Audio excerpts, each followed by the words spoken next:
पुणे से संघ प्रमुख मोहन भागवत का बड़ा बयान। उन्होंने समाज को झकझोरते हुए कहा, पुरुषों को यह भ्रम नहीं पालना चाहिए कि वे ही महिलाओं को आगे बढ़ा सकते हैं।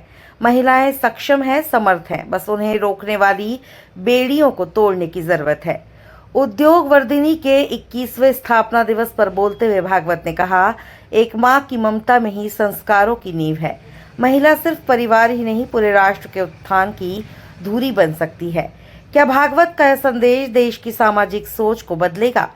आइए सुनते हैं उनका बयान और सोचते हैं, क्या अब समय आ गया है महिलाओं को पूरा सम्मान और समान अवसर और स्वतंत्रता देने का? रूढ़िवादी परंपराएं महिलाओं को सीमित करती हैं। पर्दा, बाल विवाह, पितृसत्तात्मक सोच और घर की लक्ष्मी जैसे प्रतीकों के पीछे असल में स्वतंत्रता की छूट नहीं होती। शिक्षा और अवसर मिलने पर महिलाएं चमत्कार करती है। कल्पना चावला, पीवी सिंधु, किरण मजूमदार और राष्ट्रपति द्रौपदी मुर्मू इसके उदाहरण हैं। महिला सशक्तिकरण राष्ट्र निर्माण का आधार है। एक शिक्षित मां पूरे समाज को शिक्षित कर सकती है।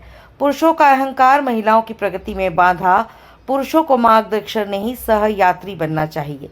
संघ प्रमुख जैसे संस्थान प्रमुख का यह बयान सामाजिक बदलाव की शुरुआत है। आइए देखते हैं विभिन्न क्षेत्रों में महिलाओं से उनकी क्या राय है इस विषय पर। आदरणीय चंद्रिकाताई, आदरणीय श्रीमान जिल्हाधिकारी महोदय, श्री राम रेड्डी जी, श्री पवार, उपस्थित नागरिक सज्जन आणि माता भगिनी, मगाशी बोलताना ताई बोलून गेल्या की माझं बोलणं ऐकायचं आहे, पण माझ्या बोलण्याची खरं आवश्यकताच नाही आहे. काम सोलापूरकरांना नित्य परिचित काम आहे आणि त्याच्या पाठीमागे उद्देश काय, प्रेरणा काय, हे सगळं आजच्या या कार्यक्रमातून आपल्यासमोर आलेलं आहे आणि आपण ते जाणतोही. एखादं काम प्रत्यक्ष चालत असल्यावर काम करणारे बोलले की काम होतं, बाकी कोणी बोलायची तशी आवश्यकता नसते. पण इतकं काम इथल्या मंडळींनी केलेलं आहे, चंद्रिकाताईंनी आणि त्यांच्या सहकार्यांनी. मला फक्त थोड्या वेळ बोलायचं काम सांगितलं आहे, ते न करता मी जाणं हे बरोबर नाही, म्हणून मी बोलतो.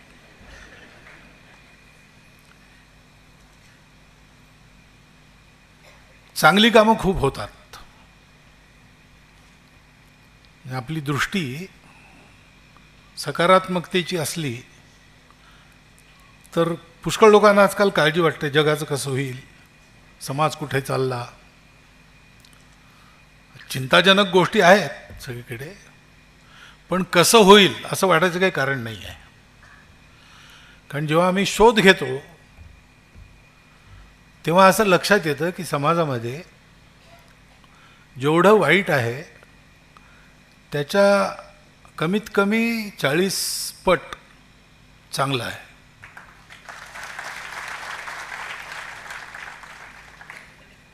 त्याच्यामुळे चांगली कामं सगळीकडे होत असतात. परंतु चांगल्या कामांमुळे चांगली कामं सुरू होतात. ही जी क्षमता आहे, म्हणजे झाडातून बी येतं आणि बीतून पुन्हा झाड येतं, तर बीजाची क्षमता असते पुन्हा झाड बनण्याची. असं चांगलेपणातून चांगलेपणा उत्पन्न करण्याचं सामर्थ्य, म्हणजे चांगल्या कामातून चांगलं काम उत्पन्न होणं, चांगला स्वभाव उत्पन्न होणं, हे सामर्थ्य त्या कामांमध्ये असतं ज्या कामांमध्ये प्रेरणा शुद्ध असते.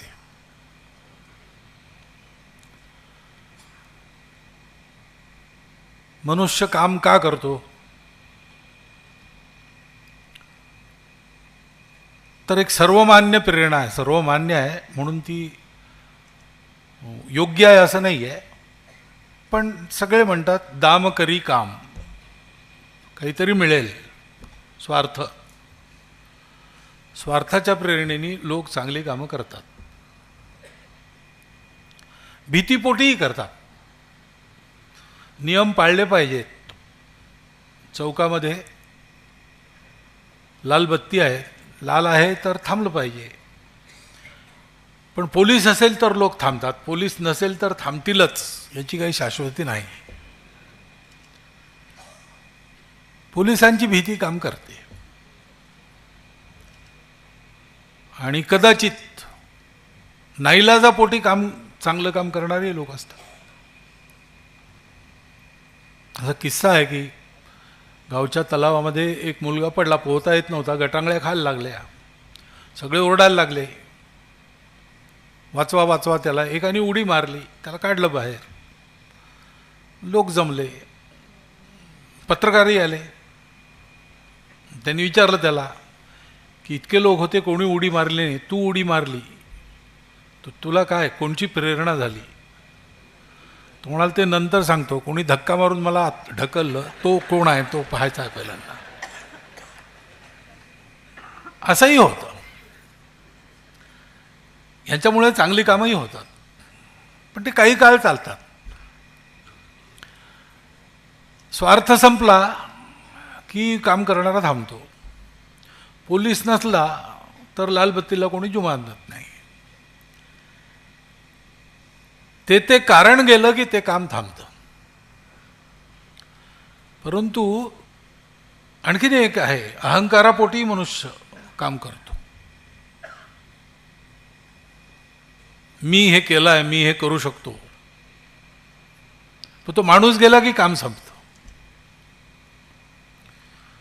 परंतु एखादं काम सुरू झालं, ते सतत चालतं आणि ते पाहून अशी आणखी चांगली कामं उभी होतात.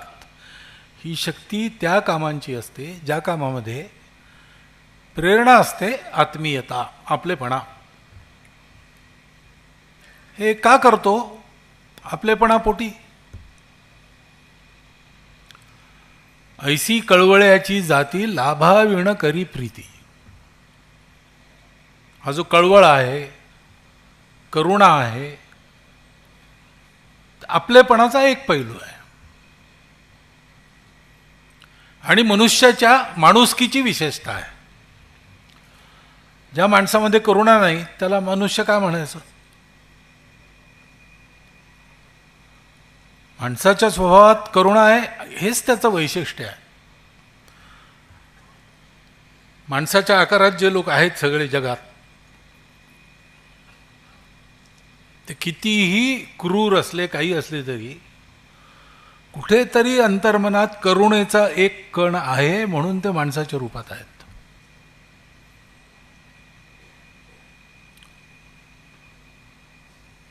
समाजाच्या सुखदुःखाशी ज्याला देणं घेणं नाही असं आपण म्हणतो, जो केवळ आपण आणि आपल्या परिवार याचाच करता जगतो असं आपल्याला वाटतं, स्वार्थी माणूस असं आपल्याला वाटतं,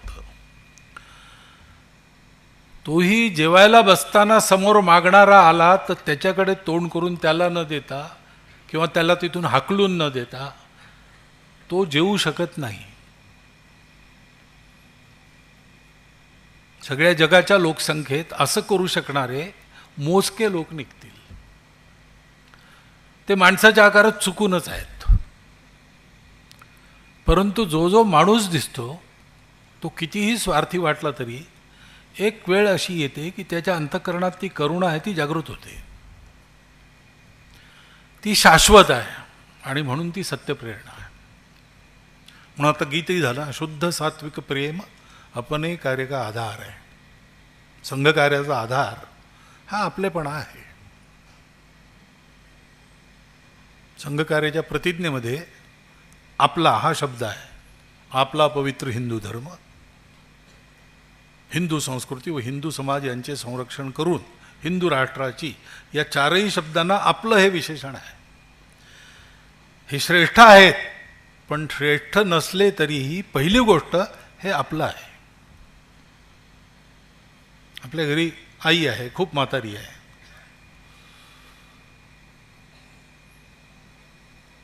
म्हातारी आहे, आजारी आहे, कमवत काही नाही, रात्रभर खोकून खोकून स्वतः बेजार होते, घरच्या लोकांना जागवते, औषधीचा खर्च जास्ती. म्हणजे सगळ्याच दृष्टीने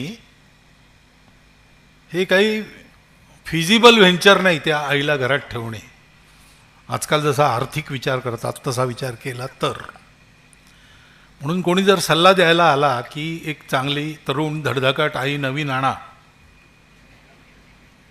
म्हणजे हा सगळा खर्च कमी होईल आणि उत्पन्नही वाढेल, तर तयार नाही होणार. ते कशीही असली तरी ती आपली आई आहे. या आपलेपणाची बूज राखणारा जो समाज असतो तो मोठा होतो. कारण मग तो समाज परस्परांच्या सुखदुःखांच्या बाबतीत उदासीन नसतो. तो हाही विचार करत नाही की हे एवढं मोठं दुःख आहे, माझी ताकद आहे काय याच्याशी लढायची. आपली ताकद नाही त्याच्यामुळे आपण नाही लढणार असा विचार नाही करतो. असं म्हणतात की सूर्यानी एक दिवस सुट्टी घेतली, 8 दिवसाची कॅज्युअल लिव्ह.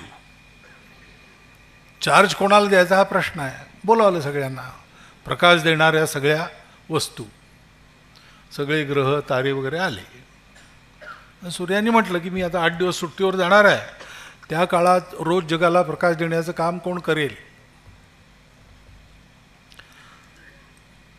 तर चंद्र म्हणाला की तुमच्यानंतर माझाच नंबर आहे, परंतु तुम्ही नसला तर मलाही प्रकाश नाही आहे, तुम्ही नसला तर अमावास्या असते.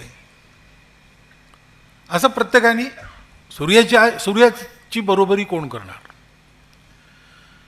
पण मग छोटीशी पणती ती आली, ती म्हणाली की तुमचं काम मी करू शकते की नाही हे मला माहीत नाही, पण जोपर्यंत वात आणि तेल आहे तोपर्यंत मी जळत राहीन हे नक्की. स्वयं जलंतन द्वदतो प्रकाशो सर्वतो दिशी.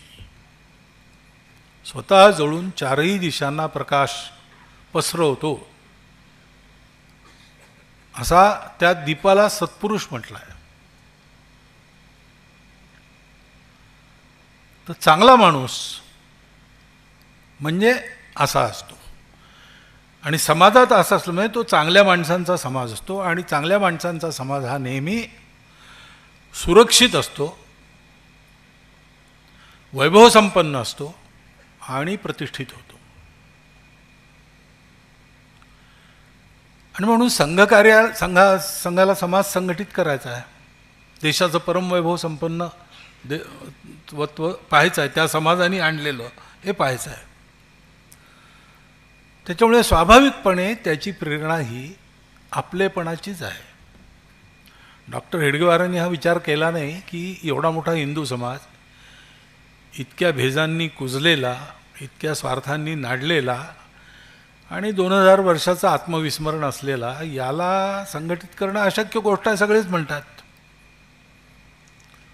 आणि आपल्याजवळ काहीच नाही, प्रसिद्धी नाही, प्रसिद्धीचं साधनही नाही, सत्ता नाही, पैसा नाही, कार्यकर्तेही नाहीत. आणि जो विचार आपण करतो त्याला पूर्ण विरोध आहे सगळ्या समाजात. तर हे काही आपल्याच्याने होणारं काम नाही असा त्यांनी विचार केला नाही. त्यांनी विचार केला की हे आपलं कर्तव्य आहे, हे आपल्याला केलंच पाहिजे. स्वतःचं काय होतं याच्याकडे दुर्लक्ष करून हेच काम पहिल्यांदा केलं पाहिजे. ते होईल न होईल हे ज्याच्या हाती आहे तो जाणो. म्हणजे माझं काम आहे की मला हे करायचं आहे. अशा प्रेरणेने आपलेपणा असलेला माणूस काम करतो.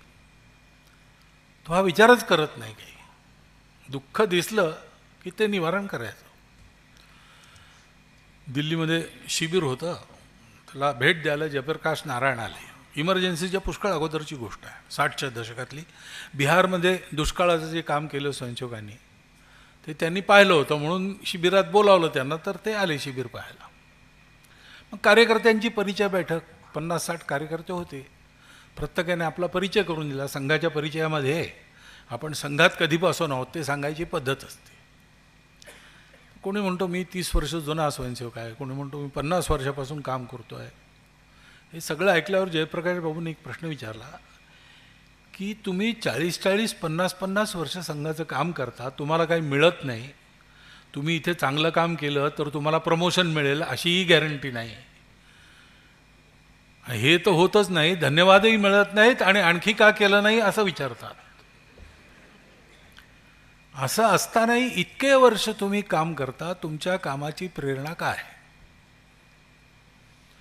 तर एक स्वयंसेवक उभा राहिला, तो म्हणाला, हा आमचा समाज आहे, या समाजाचं दुःख ही आमची प्रेरणा आहे. हे दुःख समाजात असेपर्यंत आम्ही काम करत राहू. ते दुःख घालवल्यानंतरच आम्ही स्वस्थ बसू. उद्योगवर्धिनीचं काम आहे, त्याच्यापासून आपण सगळ्यांनी घेण्यासारखी गोष्ट, पहिली गोष्ट ही आहे, आपलेपणाने सगळं काही करा. जे कराल चांगलं ते अहंकाराने करू नका. स्वार्थापोटी तर करणारी इथे नसतील असं मला वाटतं, पण ते आपलेपणाने करा. हे आपण फार मोठं काम करतो आहे, काही त्याच्यामुळे आपण पारितोषिकाला पात्र झालो वगैरे असा विचार न करता हे आपलं सहज कर्तव्य आहे. माझ्या धाकट्या भावाची चिंता करणं, धाकट्या बहिणीची चिंता करणं हे जितकं सहज कर्तव्य आहे, तितकं या समाजातल्या दुःखितांच्या, पीडितांच्या सेवेचं हे माझं सहज कर्तव्य आहे.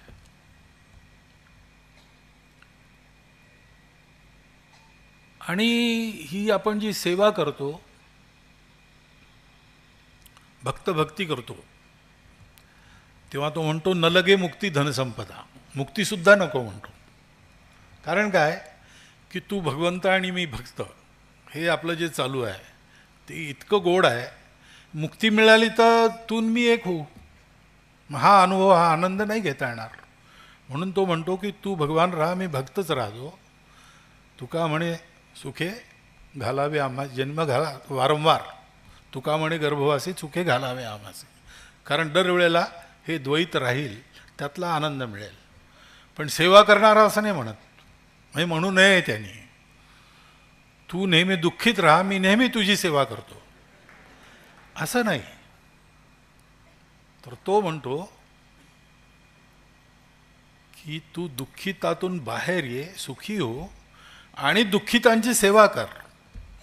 मगाशी ताईंनी ती ओळ सांगितली, देणाऱ्याने देत जावे, घेणाऱ्याने घेत जावे, घेता घेता घेणाऱ्याने देणाऱ्याचे हात घ्यावे. कारण हा पूर्ण समाज आपला आज 142 करोड आहे असं सांगतात, आता सेन्सस होईल तेव्हा कळेल. तो इतका 142 करोडचा समाज आहे. देश मोठा करायला हा सगळा कार्यरत झाला पाहिजे. मुठभर लोक कार्यरत राहून चालणार नाही. एक संघटन काम करेल, किती व्यापक आणि किती मोठं असलं तरी. सर्व समाज जेव्हा आपल्या वैभवासाठी, आपल्या प्रतिष्ठेसाठी स्वार्थ आणि भेद विसरून उद्योग करू लागतो, पुरुषार्थ करू लागतो, मिळून करतो, तेव्हा भाग्य बदलतं. आणि म्हणून या समाजातलं प्रत्येक अंग हे सबल याकरता असलं पाहिजे की त्याच्यावरही जबाबदारी आहे. ती जबाबदारी पार पाडण्याचं सामर्थ्य सर्वांनी मिळून त्याला दिलं पाहिजे. आणि ती देतानाच ती जबाबदारी आपली आहे आणि ती आपल्याला पार पाडायची आहे याची दृष्टीही दिली पाहिजे. ह्याला आम्ही आमच्या सेवा विभागाच्या भाषेत सिंहत्व जागृती असं म्हणतो. आणि या सेवेच्या पद्धतीमध्ये कोणत्याही समाजाचा सगळ्यात महत्त्वाचा घटक आहे महिला. कारण पुरुष त्याला तयार केलं तर आपलं जीवन असेपर्यंत काम करेल, पण एक महिला तयार झाली तर ती तर काम करेलच, तिच्या पुढच्या पिढीतले लोकही काम करतील. संस्कार देणारी महिला आहे, प्रेम करणारी महिला आहे. तिच्या वात्सल्याच्या छायेमध्ये मुलं वाढतात. निदान 12व्या वर्षापर्यंत आपल्या आईवडिलांच्या छायेत ते वाढत असतात, त्यांना प्रमाण म्हणून चालतात. त्या 12 वर्षाच्या काळामध्ये त्याच्या प्रवृत्तीची, स्वभाव प्रवृत्तीची बैठक बनत असते. पुढच्या आयुष्यात तो कोणत्याही उलट्या सीध्या वातावरणातून गेला, इकडे तिकडे भटकला, तरी तो पुन्हा त्या स्वभावाच्या प्रवृत्तीच्या बैठकीकडे परत येतो. ती बैठक उत्तम बनणं हे फार महत्त्वाचं असतं आणि हे काम आई करते. म्हणून आपल्याकडे महिलांना मातृस्वरूपा आपण म्हणतो. हा जो वात्सल्याचा गुण आहे तो तितक्या प्रमाणात पुरुषाला दिलेला नाही. त्यामुळे पुरुष धाकात ठेवू शकतो, धाकापोटी काम करून घेऊ शकतो, धाकापोटी चांगल्या सवयी लावून देऊ शकतो. परंतु पुढे जर त्या टिकायच्या असतील तर ते वाचलं पाहिजे. आणि म्हणून हा महिला घटक उभं राहणं हे राष्ट्राच्या उन्नतीच्या दृष्टीने फार महत्त्वाचं आहे. आणि त्याच्यात एक लक्षात ठेवायची गोष्ट अशी असते की मुळात महिलेला हा एक गुण भगवंतानी जास्त दिलेला आहे, प्रकृतीने जास्त दिलेला आहे. त्याच्यामुळे पुष्कळ कामं ज्या महिला करू शकतात, महिला जी कामं करू शकतात पुरुष करू नाही शकत. आणि पुरुषांना दिलेले सगळे गुण महिलांनाही दिलेले आहेत भगवंतांनी. त्याच्यामुळे पुरुष जे जे करू शकतात ते सगळं महिला करू शकतात. अशी स्थिती असल्यामुळे आपण महिला वर्गाचा उद्धार करू असा अहंकार बाळगून काम करायचं काही कारण नाही. पुरुषांनी महिला करू इच्छितात त्यांना करू द्यावं. त्या करू इच्छितात त्याकरता त्यांना सक्षमता द्यावी, त्याकरता त्यांना रूढीकुरीतींच्या जाळ्यातून थोडं बाहेर काढून मोकळं रान द्यावं. आता आजकाल आपण ऐकतो अभ्यासाचे रिझल्ट्स लागतात, त्यात महिला वर्गच पुढे असतो. पुष्कळ ठिकाणी असं आहे. आणि त्याच्यामुळे स्वामी विवेकानंदांचा इंटरव्ह्यू आहे एक प्रसिद्ध, त्याच्या शेवटी त्यांना महिला या विषयावरच आहे. पत्रकारांनी विचारलं शेवटचा प्रश्न की भारतीय महिलांसाठी तुमचा मेसेज काय आहे. इंग्लिशमध्ये आहे इंटरव्ह्यू. तर म्हणतात मेसेज, मी भारतीय महिलांना मेसेज द्यायचा मूर्खपणा करणार नाही. त्या सर्व समर्थ आहेत, मातृस्वरूप आहेत, त्यांना सगळं करतं. त्यांना जे करायचं आहे ते त्यांना करू द्यायचं, त्यात मदतरूप व्हायचं. त्याला जी मोकळीक हवी असते ती मोकळीक द्यायची. हे पुरुषांनी करावं, बाकी सगळं आपोआप होईल. पुरुष जर महिलांचा उद्धार करायला निघाले तर तेही होणार नाही आणि यांचंही काय होईल सांगता येत नाही. महिला स्वतःचा उद्धार स्वतः करून घेऊ शकते आणि ती स्वतःचा एकटीचा उद्धार कधी करत नाही, ती सगळ्या समाजाचा उद्धार करते.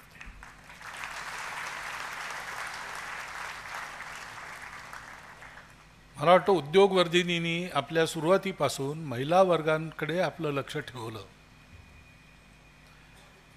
ह्याच्या मागे हे जे आहे सगळं हेही आपण समजून घेतलं पाहिजे.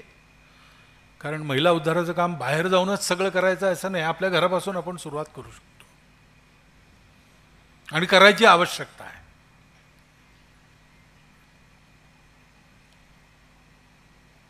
आणि तिसरी गोष्ट मला अशी वाटते की हे करत असताना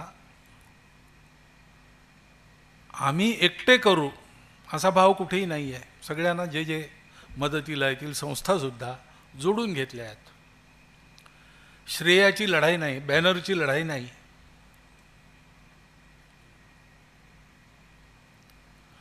व्यक्तीला महत्त्व नाही. चंद्रिकाताईंनी म्हटलं की हे सगळं केलं आहे, इतक्या जणींनी केलं आहे, या इतक्यांच्या सहकार्याने झालं आहे. एकट्याने हे काम कधीच होऊ शकत नाही. एकट्याने होऊ शकत नाही बरोबर असतं, पण एक लागतो जो पुढे निघतो. आणि एक लागतो ज्याची 1000 पावलं पुढे जायची क्षमता असतानाही तो फक्त 10च पावलं पुढे जातो, कारण त्याला आपल्या मागे समाजाला न्यायचं असतं.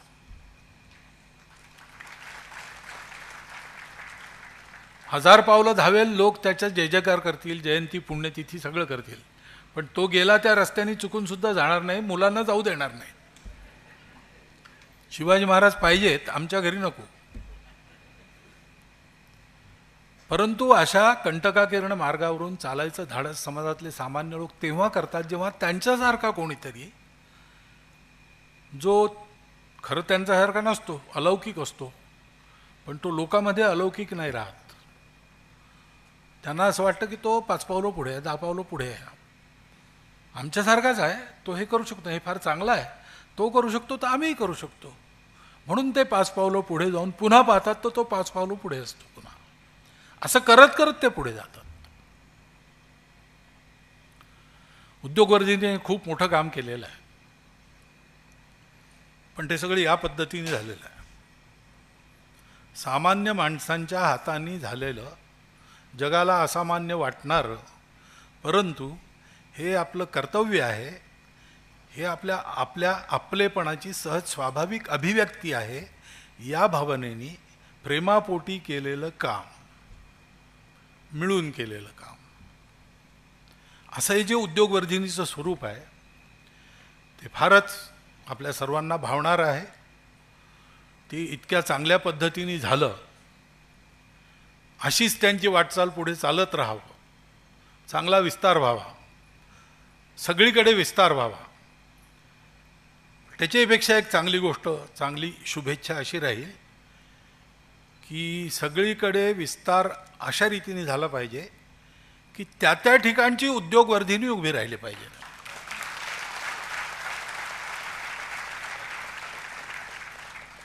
म्हणजे एक उद्योगवर्धिनी सोलापुरात काम करते ती पाहून सर्व ठिकाणी असा उद्योग करायची प्रेरणा उत्पन्न होऊन एक टीम काम करू लागली पाहिजे.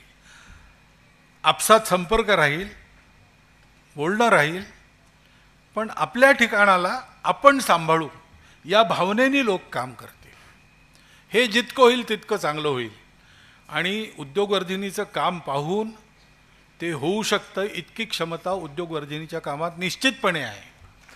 त्या क्षमतेचा पूर्ण उपयोग होऊन आपला सर्व समाज अशा वैभव संपन्नतेच्या वाटेवर वाटचाल करू लागावा, अशी मी त्यांना आणि आपल्या सर्वांना शुभेच्छा देतो आणि माझेही 4 शब्द. यूं ही नहीं कहा गया है कि अगर आप एक पुरुष को पढ़ाएंगे तो आप एक व्यक्ति को पढ़ाएंगे, और आप अगर एक महिला को पढ़ाएंगे तो आप पूरे परिवार को पढ़ाएंगे. ये जो रूढ़िवादी सोच महिलाओं के ऊपर सदियों से थोपी चली जा रही है, उससे जो बाहर निकलने का उनको मौका नहीं मिल रहा है, उस सोच को अब हमको खत्म करना होगा. महिलाओं को हमें एक ऐसा माहौल देना होगा जहां वो पढ़ लिख कर अपने विचारों को सामने ला सकें, अपने बुद्धि विवेक से निर्णय ले सकें. हमको अब महिलाओं को उतना सशक्त बनाना होगा कि वो डिसीजन मेकर्स हो जाएं.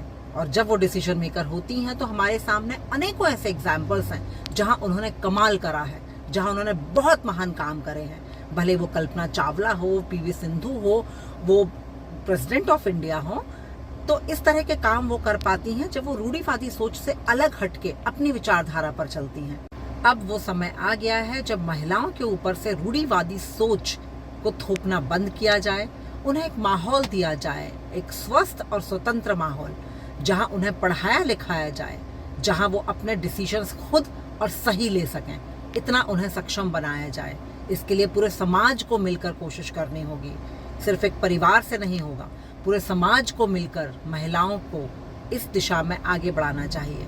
और रूढ़िवादी सोच महिलाओं के ऊपर थोपना अब बंद होना चाहिए. धन्यवाद. देश की आधी आबादी स्त्री शक्ति की है. आज जब सरसंघ चालक जी ने यह बात कही कि महिलाओं को सशक्त करने की आवश्यकता है, तो यह बात सच है कि किसी भी परिवार में एक महिला ही उस परिवार की रीढ़ की हड्डी होती है. और जब एक महिला सशक्त होती है तो परिवार सशक्त होता है. परिवार सशक्त होता है तो समाज सशक्त होता है, और अगर समाज सशक्त होता है तो राष्ट्र भी सशक्त होता है.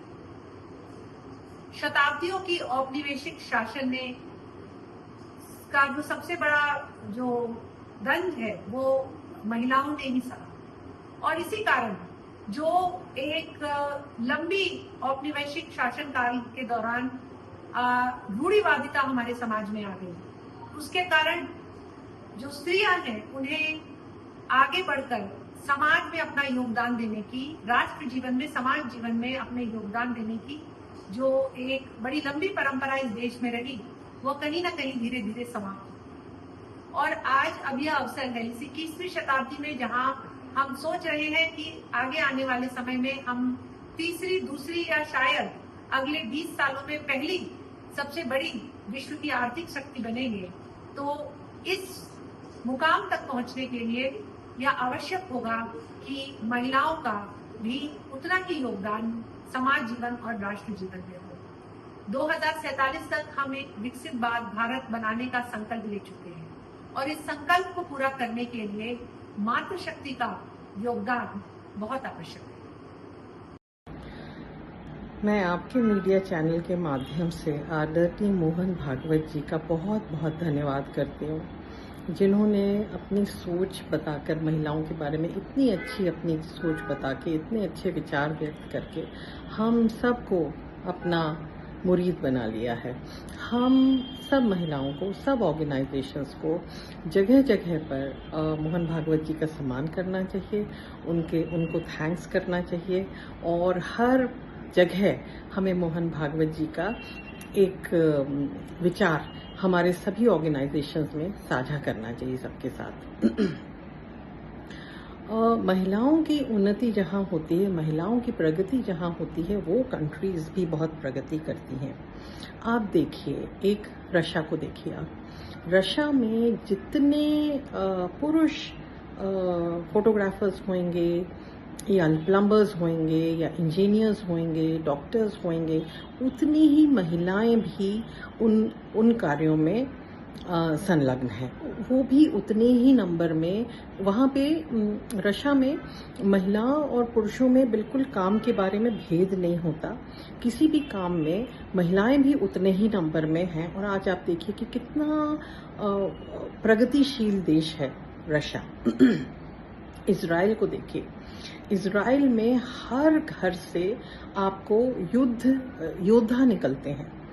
उन योद्धाओं में कितनी महिलाएं हैं और कितने पुरुष हैं, ये आप गिन नहीं सकते। आप तय नहीं कर सकते हैं कि कौन सी महिला घर में से युद्ध विद्या में प्रशिक्षित होकर आगे जाएगी देश के लिए युद्ध करने के लिए, इजराइल के लिए युद्ध करने के लिए, या पुरुष जाएगा। हर कंट्री में जहां पर महिलाओं की तरक्की हुई है, उस कंट्री ने स्वयं में बहुत ही ज़्यादा तरक्की कर ली है। और जो मोहन भागवत जी के विचार हैं, उन विचारों के हिसाब से हम लोगों को चलना चाहिए। हम लोगों को न सिर्फ महिलाओं को हर क्षेत्र में आगे लाना चाहिए, बल्कि प्रोफेशंस में, व्यवसायों में महिलाओं को और ज़्यादा से ज़्यादा आगे करना चाहिए। बिकॉज महिलाओं में कई, जैसे आदरणीय मोहन भागवत जी ने भी कहा, कई उनके गुण ऐसे होते हैं। आप देखिएगा कि किसी भी ऑफिस में जहाँ पे पुरुष भी काम कर रहे हैं और महिलाएं भी काम कर रही हैं, पुरुष ज़्यादातर आप देखिए उठ के चाय पीने चले जाएंगे, लड़कों से, अपने दोस्तों से गपियाने चले जाएंगी, महिलाएं बैठी हुई काम करती रहेंगी। आप देखिएगा ये सब फ़र्क, बहुत सारे बारीक बारीक फ़र्क हैं, परंतु ये फ़र्क हैं। और इन चीज़ों को आगे बढ़ाकर, जिस तरह से मोहन भागवत जी ने कहा, मैं भी इस चीज़ की मैं बहुत ज़्यादा इस चीज़ का सपोर्ट करती हूँ कि महिलाओं को न सिर्फ परिवारों में आगे लाएं, इज्जत दें, शिक्षित करें, बल्कि व्यावसायिक क्षेत्रों में भी उनको ज़्यादा से ज़्यादा आगे लाएं। धन्यवाद।